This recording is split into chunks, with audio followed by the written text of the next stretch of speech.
The Karate Guard is the last Tom and Jerry short that I had to watch and review. Is it worthy of being the final? Well, no, is the short answer. It really isn't. But had it been one I'd watched just randomly, I mean, it wasn't terrible, but I didn't love it. It was released in 2005, directed by Spike Brandt and apparently Joseph Barbera, and it's all about this karate guard who is going to be there for Jerry.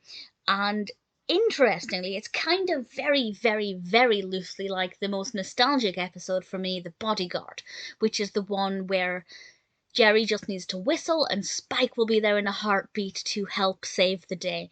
And it's kind of similar in the sense that whenever Jerry is in trouble, this karate guard who kind of looks like Spike, I mean he doesn't really, but he's a big bulldog, will be there to help him out. And there are various, karate bits going throughout it. Jerry's wearing a traditional kind of karate outfit. You can tell I know nothing about karate, but the karate theme goes all the way throughout it, and I don't mind the character of the karate guard, but I don't love the design of him. He's meant to look big and tough, but I just think he looks a bit ludicrous, to be perfectly honest.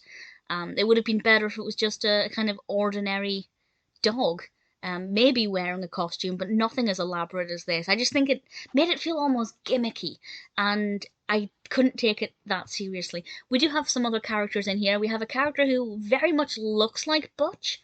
I don't know if it's meant to be Butch. Oh, I've just scrolled down on IMDb, and the character is actually called Butch. So if the name was mentioned in the cartoon and I missed that, it's completely my fault. And the other characters that come into it are fairly okay. They're not my favourite, but they're not too bad. The animation quality, again, is fine. It feels like a Tom and Jerry cartoon.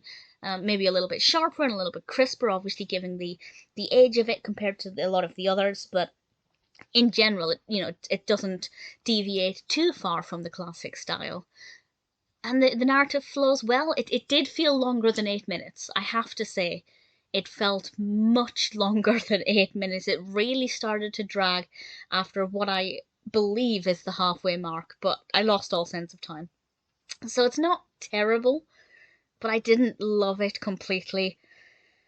And for it to be the last one, the last short at least, oh well, what are you going to do about it? Not much we can do. But I do have a good few feature films left. A good few Tom and Jerry feature films.